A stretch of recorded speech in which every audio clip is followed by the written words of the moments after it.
from Deals and Meals. I haven't done a make-ahead meal in a while, and as some of you may know, I've been on the 21-day fix. So this is a 21-day fix approved meal, or an anytime meal, or even if you're gluten-free and you need a gluten-free meal. So anyway, this is I'm sure you've probably seen it too on Pinterest. This is the cauliflower crust pizza. So the first step I'm going to do is I found these bags in Target of cauliflower crumbles, and it makes it easier. If you don't find these, you can just get a head of cauliflower and just chop it up finely, or put it, I think, in a food processor will also work well, just to chop it up in small pieces. So what I'm going to do is, these actually cook right in the microwave, so I'm going to heat these up and get these cooked. Okay, so I heated up both bags in the microwave. They basically steam in the bag. And what I'm going to do is I'm going to let this cool for quite a while, so that way it's easy to handle when I'm making the pizza crust. So I'm going to set this aside and let it cool. Okay, so I have let this cool for a while. I actually put it in the refrigerator for a bit and let it cool off. What I'm going to do now is I'm going to take the potato masher, and I'm just going to mash it up a little bit, just to kind of smooth out the texture.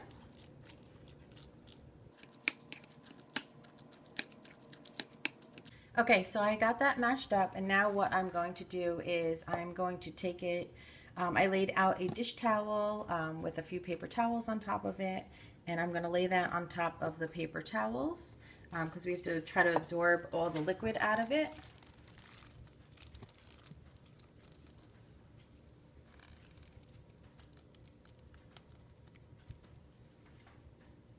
Okay, so that is our cauliflower. I'm just going to spread it out a little bit on the paper towel. And then what I'm going to do is I'm going to cover it with some more paper towels. I'm going to cover that, and then I'm going to fold the dish towel over it, and I'm just going to keep patting it dry, or patting it down to try to absorb all of the water out of the cauliflower. Okay, so you can see it has absorbed most of the moisture out of the cauliflower, and now I'm going to just put it back into the bowl. Okay, so here are my 4 eggs. I'm going to add those in, and I'm just going to blend that well. And I'm just going to keep mixing that in until it's all blended. Okay, so I have that all blended up. Now I'm just going to add a little garlic powder. You can add any seasonings that you'd like. And I'm going to do a little Himalayan sea salt.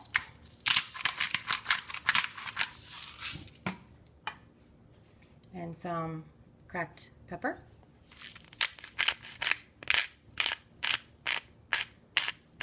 I'm just going to mix that in.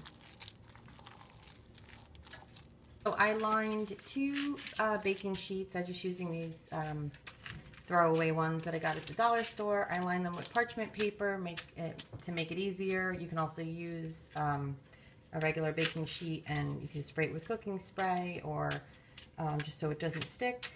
But I do recommend the parchment paper. It works a lot better, especially because this is a very fragile crust. So we're going to split this between the 2 baking sheets.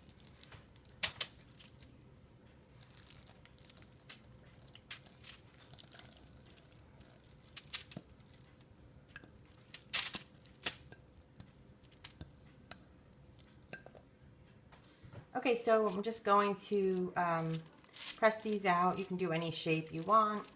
It's not going to fill the whole pan, and you can do it as thin or as thick as you like as well. And then I'm going to get these ready to go.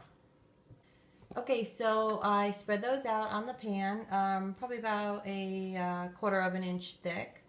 And now I'm going to put them in the oven. I have the oven preheated on 400, and I'm just going to keep an eye on them. I like a nice crispy crust, so we'll see how long it takes to get it to that point. Okay, so the crust is done. It cooked for about 25 minutes.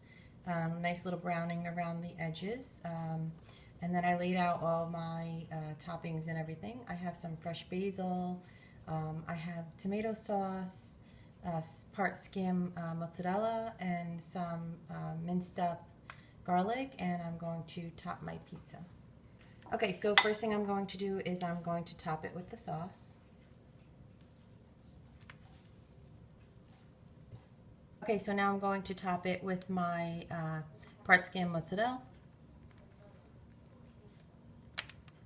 Okay, so I have my cheese on my pizza. You could also put a little Parmesan cheese or provolone cheese, whatever cheese that you like, or do a cheeseless pizza. Now I'm going to top it with my fresh basil. Okay, so I have my basil on there. I only put it on half of it because my son wants his without basil. So now I'm just going to put the minced garlic on the top.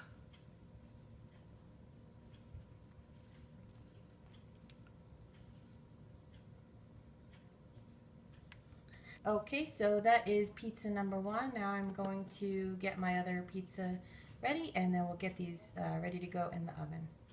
Okay, so I made my second pizza. I did the same thing. The only thing I did different was I added some ricotta to it, and then I drizzled 2 teaspoons of olive oil on each pie, and I'm going to get these in the oven until they're nice and bubbly and ready to eat.